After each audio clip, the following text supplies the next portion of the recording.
दिल्ली विधानसभा का बजट सत्र चल रहा है। इसमें निलंबन वापस होने के बाद बीजेपी के सभी 7 विधायक पहुंचे। हालांकि बाद में वे वॉकआउट कर गए। मैं हाथ जोड़ के प्रार्थना कर रहा हूं, मोहन सिंह बिजली का मैंने नाम बोला, नाम मैंने बोल दिया ना, कोई बात नहीं, छोड़ दीजिए। आपको बैठना बैठिए, नहीं बाहर जाइए, नहीं बाहर जाइए प्लीज। मैं मोहन सिंह बिजली, मैं मुख्यमंत्री अरविंद केजरीवाल इस दौरान सदन को संबोधित करने पहुंचे और बीजेपी पर जमकर हमला बोला। अपने संबोधन में अरविंद केजरीवाल ने कहा कि ये जनतंत्र समाप्त कर रहे हैं। आज अगर भगवान राम होते तो ये उनके यहाँ भी ईडी भेज देते। मनीष सिसोदिया, संजय सिंह को जेल में डाल दिया और मुझे भी ये जेल में डाल देंगे। मुझे जेल में डालने के बाद ये सबसे पहले बिजली फ्री समाप्त कर देंगे। मुझे इतने नोटिस भेज रहे हैं जैसे मैं कोई आतंकवादी हूँ। 8 सम्मन मुझे भेजे हैं और 9वां आ रहा है। ये जितने नोटिस भेजेंगे तो हम उतने स्कूल बनाएंगे। इसमें समाज के सभी तबकों का और सभी सेक्टर्स का ख्याल रखा गया है, चाहे वो शिक्षा हो, स्वास्थ्य हो, बिजली हो, पानी हो, सड़क हो, नाली हो, ड्रेनेज हो, सबका इसमें ख्याल रखा गया। चाहे वो अमीर हो, गरीब हो, इस जाति का हो, उस जाति का हो, युवा हो, बुजुर्ग हो, हर एक का इस बजट के अंदर ख्याल रखा गया है। तो मैं आतिशी जी को भी ये बजट प्रस्तुत करने के लिए बहुत बहुत बधाई देता हूँ।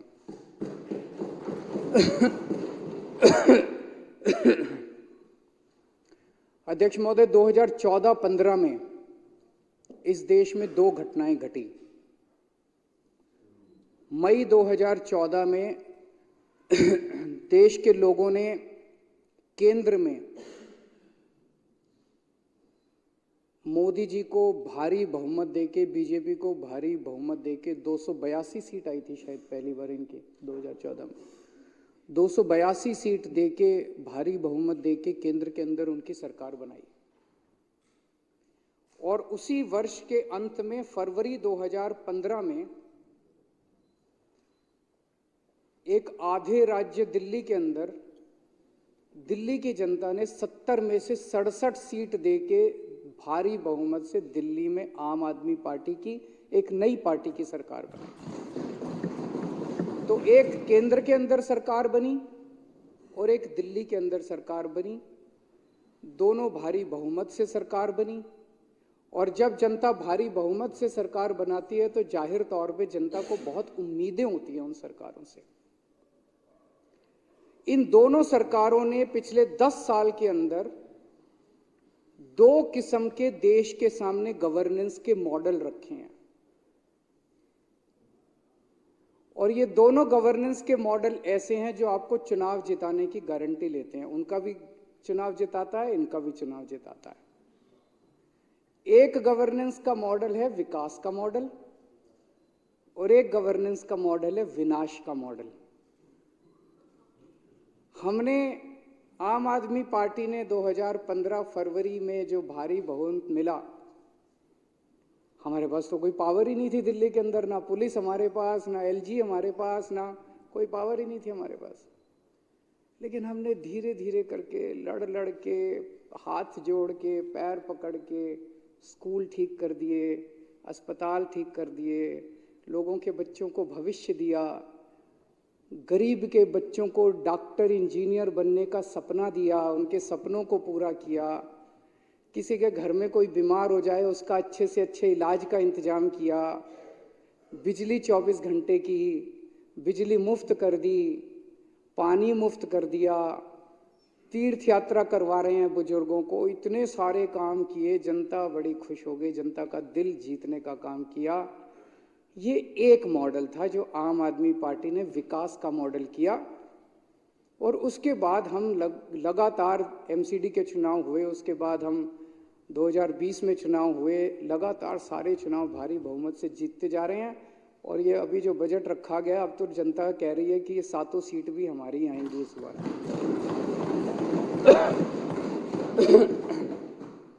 ये था विकास का मॉडल। 2014 मई में जो बीजेपी को भारी बहुमत मिला और 280 सीट आई, उन्होंने एक दूसरा गवर्नेंस का मॉडल रखा जो है विनाश का मॉडल। उस विनाश के मॉडल के 2 हिस्से हैं। एक हिस्सा है सामने सारी पार्टियों को कुचल दो, खत्म कर दो, खरीद लो, तोड़ दो, गिरफ्तार कर लो, जेल भेज दो, ईडी लगा दो, सीबीआई लगा दो, सामने कोई बचेगा ही नहीं तो चुनाव किसके बीच में होंगे? फिर तो यही है। ये दूसरा मॉडल है जिसके अंदर आप विपक्ष को एक एक करके खत्म करते जाते हो, सरकारें गिरा देते हो, एमएलए तोड़ लेते हो, गिरफ्तार कर लेते हो, धमकी देते हो। और इनके विनाश मॉडल का दूसरा हिस्सा है कि पूरे देश में कहीं कोई विपक्ष की सरकार अच्छा काम कर रही हो, उनके कामों को रोको, खुद अच्छा काम नहीं करो, उनको अच्छा काम करने से रोको। अगर कोई देश हित में इस देश में दूसरी सरकार कोई काम कर रही है तो उसको अच्छा काम करने से रोको।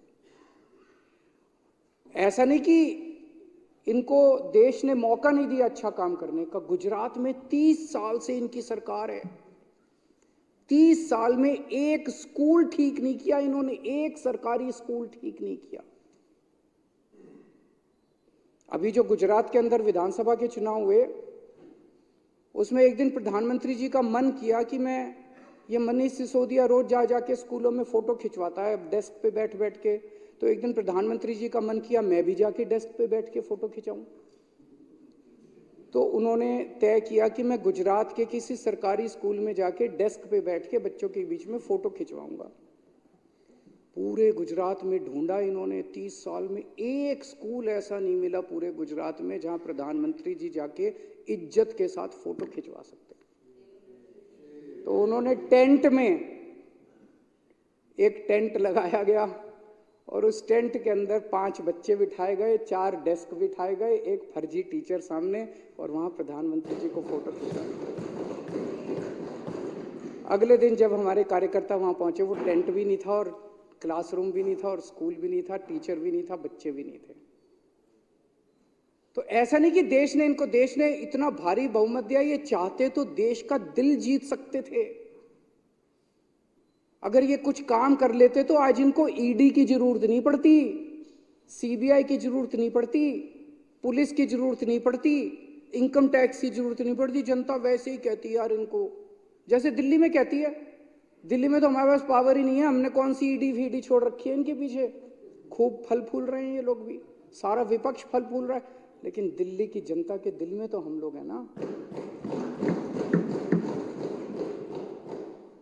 इन्होंने ईडी का और पैसे, आज इनके पास पैसे की कोई कमी नहीं है, पता नहीं कितना पैसा कमा रखा है। अब जब सुप्रीम कोर्ट ने कहा इलेक्टोरल बॉन्ड किस किस ने, तो बता ही नहीं रहे किस किस कितने बॉन्ड किसको किस पार्टी ने दिए। और ये तो 1 नंबर का पैसा जो इलेक्टोरल बॉन्ड से, 2 नंबर का पता नहीं कितना पैसा का। एक एक एमएलए 25 करोड़ 50 करोड़ 100 करोड़ में एमएलए खरीद रहे हैं पूरे देश के अंदर जाके। इन्होंने उत्तराखंड की सरकार गिरा दी। उत्तराखंड में लोगों ने कांग्रेस की सरकार बनाई, हरीश रावत की सरकार बनाई, एमएलए खरीद के, एमएलए तोड़ के इन्होंने उत्तराखंड की सरकार गिरा दी। इन्होंने कर्नाटक की सरकार गिरा दी, इन्होंने मध्य प्रदेश की सरकार गिरा दी, इन्होंने गोवा की सरकार गिरा दी, इन्होंने अरुणाचल प्रदेश की सरकार गिरा दी, अब हिमाचल प्रदेश की सरकार गिराने जा रहे हैं थोड़े दिन के अंदर।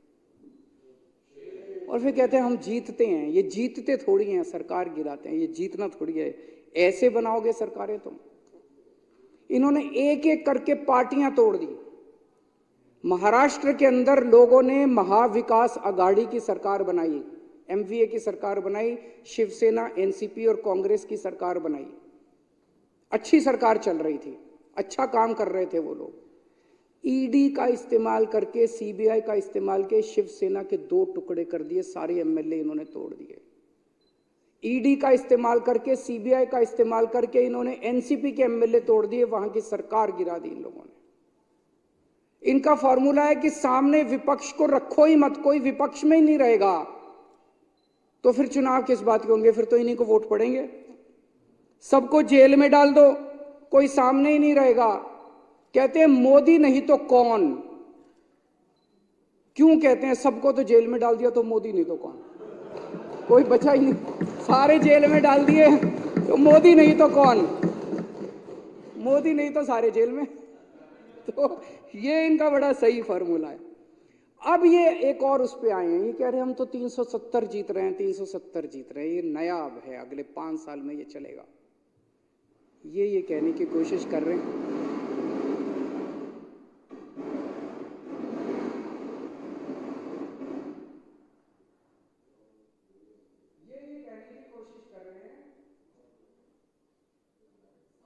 ये कहने की कोशिश कर रहे हैं कि अब हमें इस देश के 140 करोड़ लोगों की जरूरत नहीं है, अब तुम्हारे वोट की जरूरत नहीं है, घर बैठो, वोट डालने आओ तो डालना, नहीं डालने आओ तो मत डालना, हमें तो 370 मिल रहे हैं, क्योंकि सामने लड़ने वाला ही कोई नहीं बचा।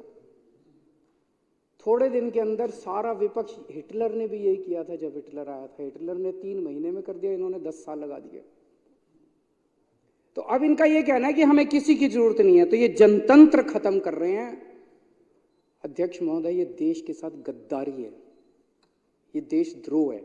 अगर इस देश के अंदर जनतंत्र खत्म कर दिया जाए, मैं मन में सोच रहा था, आज अगर श्री राम होते, अगर श्री रामचंद्र जी आज इस युग के अंदर होते, तो ईडी और सीबीआई को उनके घर भी भेज देते और यहां बंदूक रख के पूछते, बेटा बीजेपी में आ रहा है कि जेल जाएगा।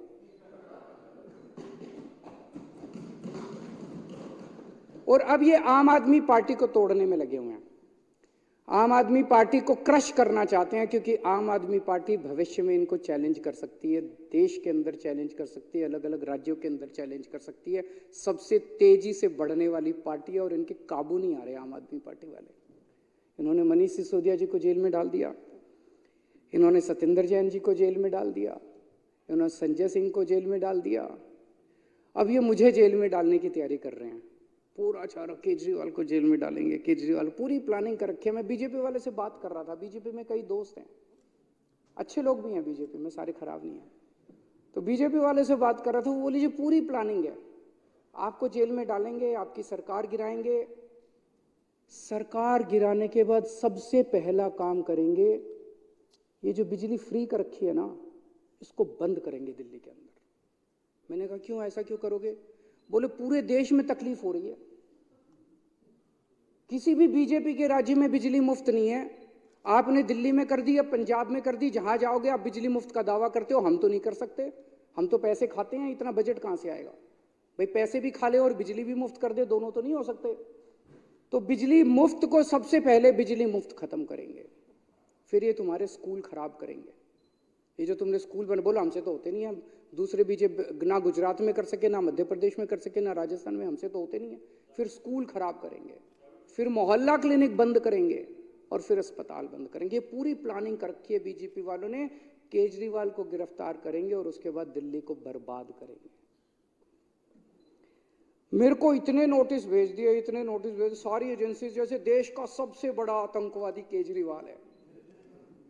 मैं मन में सोचता हूं यार 2-4 आतंकवादियों को भी नोटिस भेज लो, सारे नोटिस, 8 सम्मन आ गए मेरे पास, ईडी के 8 सम्मन, अब बता रहे 9वां भी आने वाला रास्ते में है। तो मैं इनको कहना चाहता हूं,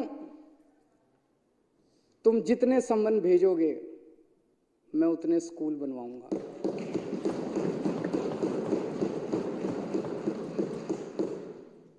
आज मैं इस सदन के अंदर घोषणा करना चाहता हूं कि 8 सम्मन आए हैं, 8 नए स्कूल दिल्ली के अंदर बनाए जाएंगे।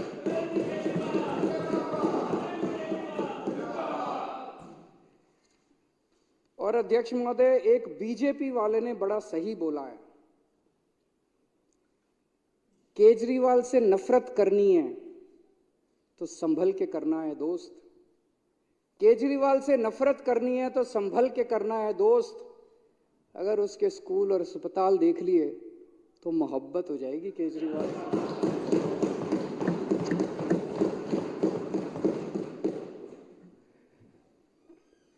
अध्यक्ष महोदय, अमेरिका में एक यूनिवर्सिटी है, कोलंबिया यूनिवर्सिटी, दुनिया की सबसे अच्छी यूनिवर्सिटीज में से एक है।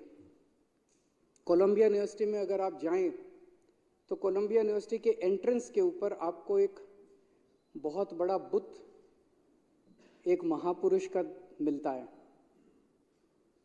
पूरी दुनिया के अंदर कोलंबिया यूनिवर्सिटी को एक ही महापुरुष मिला, कौन है? बाबा साहब अम्बेडकर का बुत। बाबा साहब अम्बेडकर 1915 में 13 या 15 के आसपास कोलंबिया यूनिवर्सिटी 1913 में कोलंबिया यूनिवर्सिटी पढ़ने के लिए गए थे। तो कोलंबिया यूनिवर्सिटी का कहना था कि अभी तक जितने 100-125 साल की पुरानी यूनिवर्सिटी है, जितने लोग पढ़ने के लिए आए, उसमें सबसे बेस्ट स्टूडेंट हमारा बाबा साहब अम्बेडकर थे।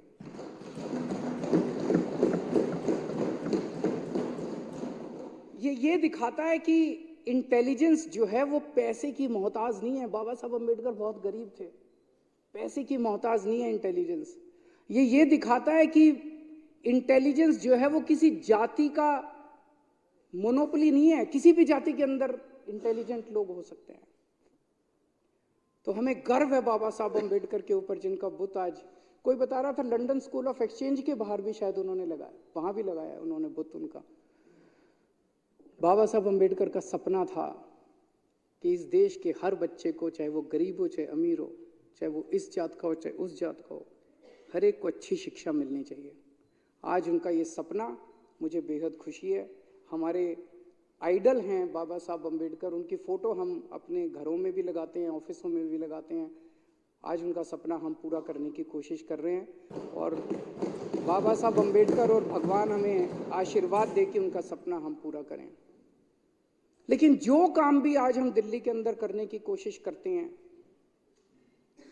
वो बीजेपी वाले, जैसे मैंने कहा, इनका विनाश का मॉडल है। ये बीजेपी वाले हर काम को रोकने की कोशिश करते हैं, लेकिन मैंने दिल्ली वालों का कोई काम रुकने नहीं दिया। देरी जरूर कर दी इन्होंने। जैसे मैं आपको उदाहरण देता हूं, दिल्ली के अंदर आज 10 साल के बाद भी, लगभग 9 साल के बाद भी हम 530 मोहल्ला क्लिनिक बना पाए। पंजाब में हमारी सरकार बनी है, फुल गवर्नमेंट है, 2 साल के अंदर हमने 830 मोहल्ला क्लिनिक बना दिए, क्योंकि वहां रोकने वाला कोई नहीं। यहाँ इतना लड़ना पड़ा मेरे को, इतना, जब शुरू में हमने मोहल्ला क्लिनिक बनाए, पहले तो एलजी साहब ने 2 साल तक फाइल नहीं पास की। 2 साल एलजी साहब, मेरे को पता है, ऊपर नीचे फाइलें। बताओ इनके पिताजी का क्या जाता था अगर दिल्ली के लोगों को अच्छा इलाज मिल जाता था?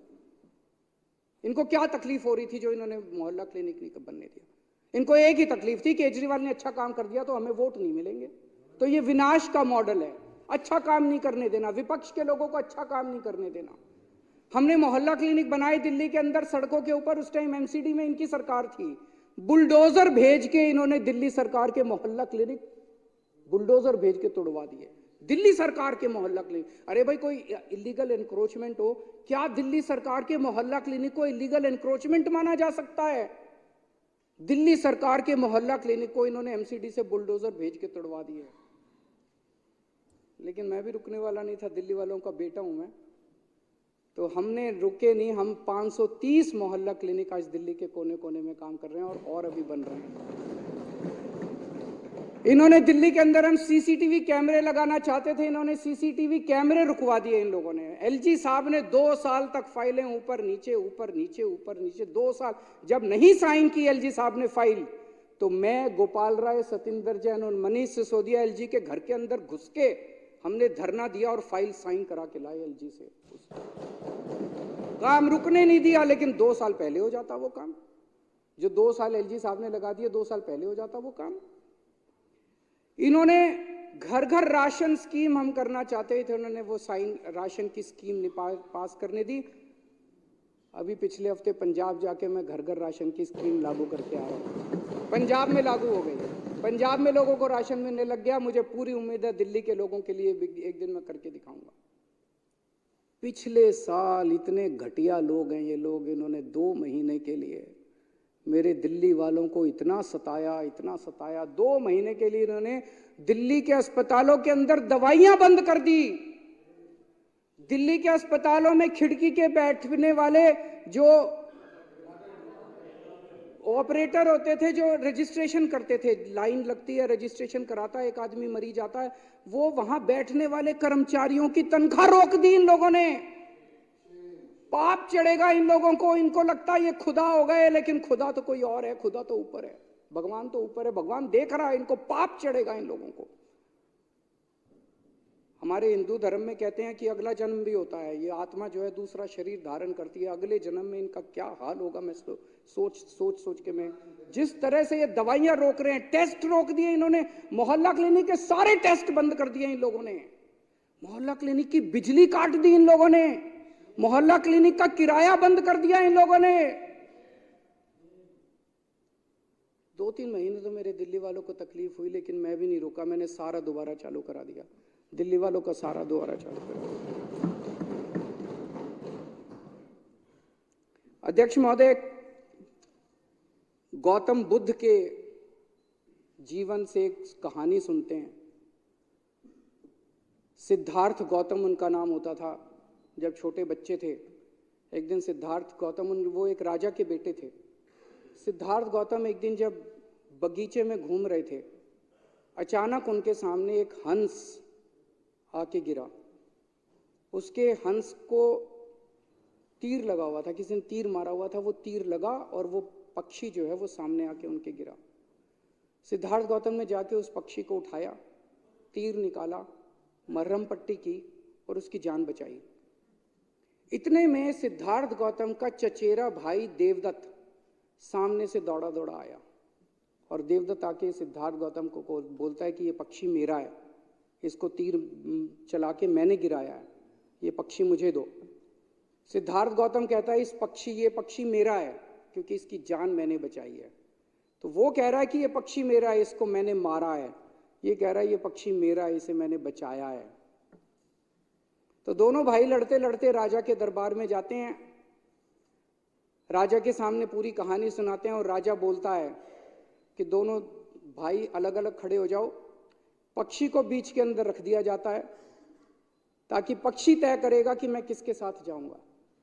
और पक्षी धीरे धीरे धीरे धीरे चलते चलते सिद्धार्थ गौतम के पास आ जाता है।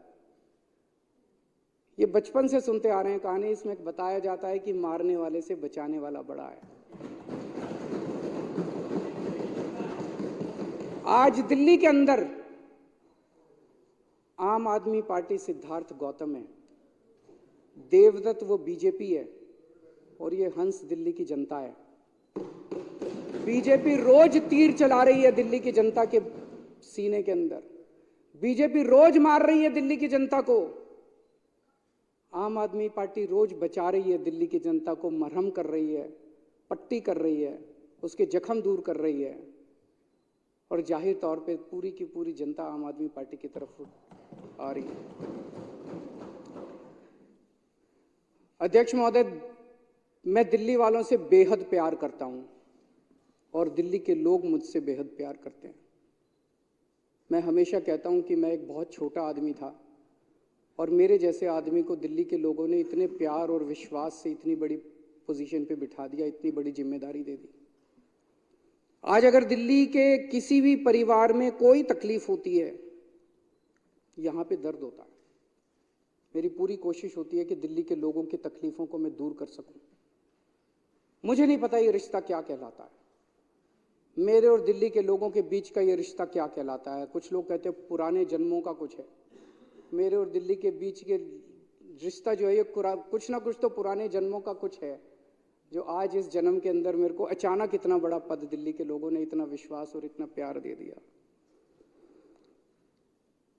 मैं दिल्ली के लोगों को कहना चाहता हूं कि हमें दिल्ली के दुश्मनों को पहचानना पड़ेगा कि दिल्ली के दुश्मन कौन है। जो लोग दिल्ली के लोगों की दवाइयां रोक रहे हैं वो दिल्ली के दुश्मन हैं, जो दिल्ली के बच्चों के स्कूल रोक रहे हैं वो दिल्ली के दुश्मन हैं, जो दिल्ली के मोहल्ला क्लिनिक बनने से रोक रहे हैं वो दिल्ली के दुश्मन हैं, जो दिल्ली के लोगों की बिजली सब्सिडी और बिजली रोक रहे हैं वो दिल्ली के दुश्मन हैं। आज दिल्ली के 2.5 करोड़ लोगों को मिलकर इन दुश्मनों को सजा देनी पड़ेगी, इन दुश्मनों को दिल्ली से निकालना पड़ेगा और परमानेंटली निकालना पड़ेगा। बहुत हो गया इन लोगों का। मुझे बेहद खुशी है कि इस बजट के अंदर महिलाओं के केजरीवाल के संबोधन के बाद सदन की कार्रवाई स्थगित कर दी गई। अब 15 मार्च को सदन की कार्रवाई होगी। उस दिन मुख्य सचिव को सदन में तलब किया गया है। जल बोर्ड की समस्याओं पर मुख्य सचिव को जवाब देने के लिए बुलाया गया है।